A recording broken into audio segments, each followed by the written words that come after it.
And then we move on to the Russell 2000. Remember, these are the small and mid-cap companies. Now, again, here, a key level for me in my mind is 1949.90. That's the final one there. If it can get above there, it's a big ask at the moment. It's 150 points away. But if it can get above there, then that's definitely a breakout on the upside for me. But that's not going to happen tomorrow. Well, it could in these markets, but I don't think it will. And again, I've got a support line in there, so slight uptrend channel there, as an emphasis on the slight, and some levels there for you just to sort of take note of. Here it is on the 30-minute. So again, with the 30-minute, we've got that resistance line in there, and see if we can break that, which is at 1766.80. Support's way down at 1721. Just a couple of currencies here. So here's the pound against the dollar. So cable, again, support line in there, resistance higher up.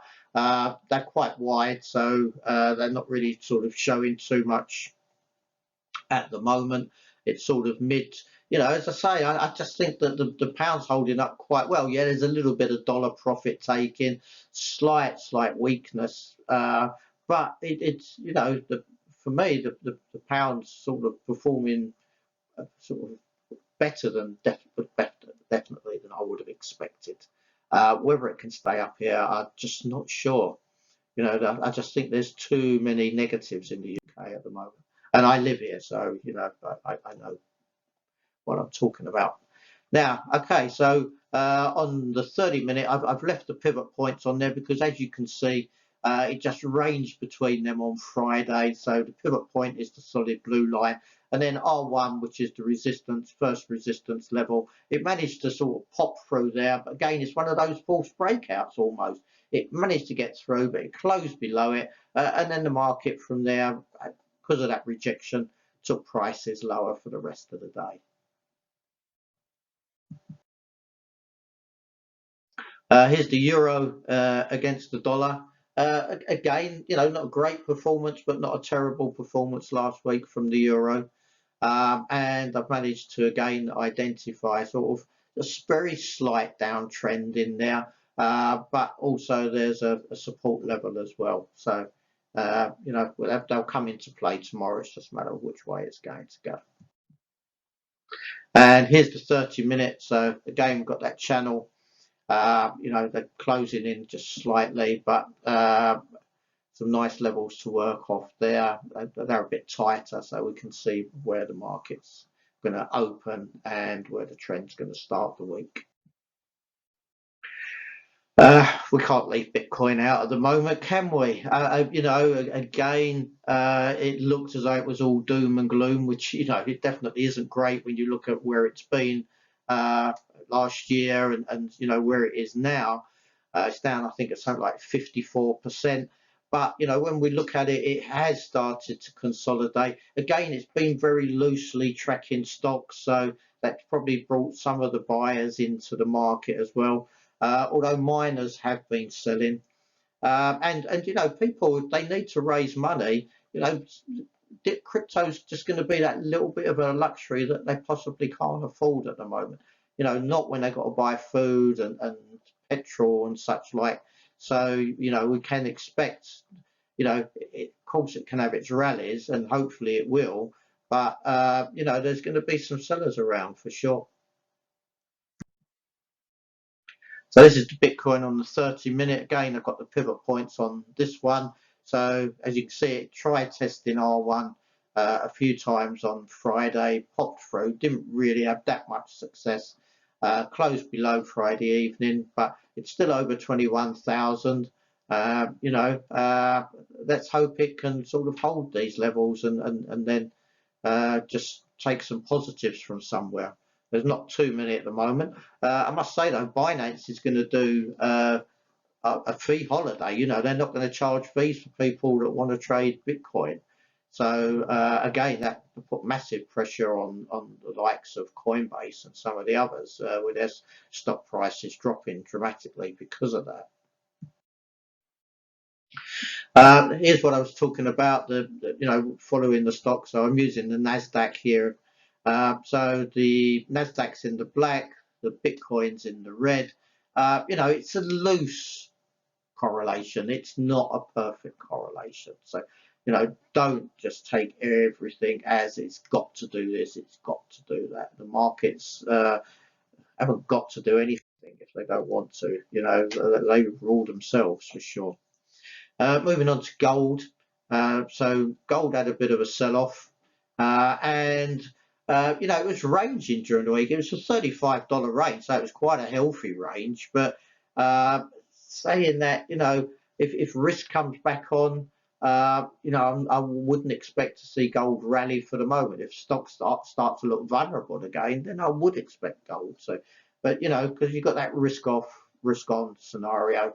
And then gold, I read that the Russians had sold a lot of gold into Switzerland. Again, I'm not sure if that's private sales or Russia as a country.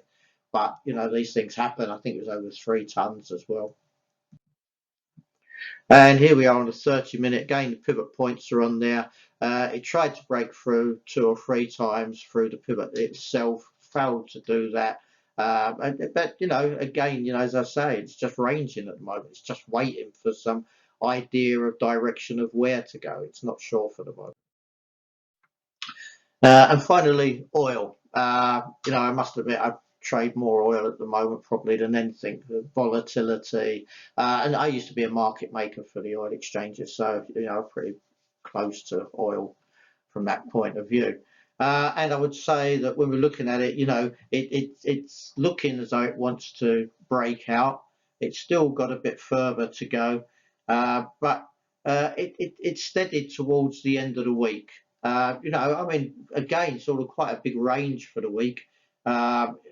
Sort of started around about the 117s, 118s, went all the way down to 101, and we managed to close at 107. So I've got a very, very slight upward trend on the daily there. And finally, here's the 30-minute. So a bit of a wedge form in there. Again, I've identified that with those 2 blue lines, the prices. I'm sure we're going to see a breakout one way or the other because it just loves to move at the moment. And it seems crazy, but sometimes I'm in a position for such a short time. I've made a good profit on that trade, and I just think, wow, am I doing this right? Because I'm not a scalper, but when the market moves as wild as it has been, it can give you those really nice profits very quickly. I'm not saying that oil's for everybody, because trust me, it's not. You've got to be able to handle the volatile market. And you've got to remember, I've got almost 50 years trading experience. So I'm not saying it makes it easy for me, but I understand the market very well. And of course, we provide lots of different courses and everything. So, anything that to do with trading, we're on it. We provide a daily newsletter, which does include more up-to-date chart levels on a daily basis, which includes the pivot points. Of course, the newsletter also gives you global news, my views as well.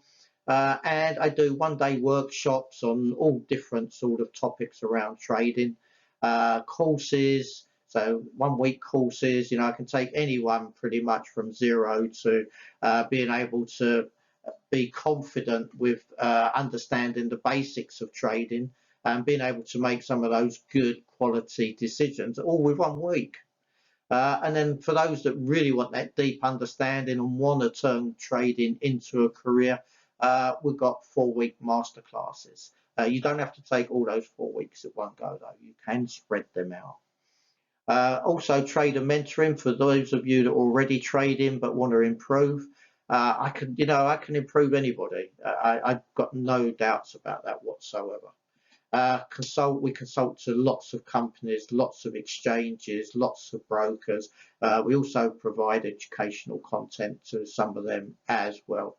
If you want to contact us, whether it's feedback or questions or anything, please drop us an email at info@symaxfintech.com, or if you want to see our courses offerings, and just click on the courses. It goes into such great detail of everything that you'll take away from those.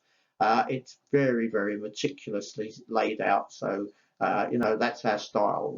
We want to make sure people get the best from us. If you've got an inner trader, we'll find it and we'll nurture it for you. So I hope you enjoyed that, and very best of luck. Have a great week trading. Just be careful as always. Remember your risk management, and take care, and hope to see you next week. Bye for now.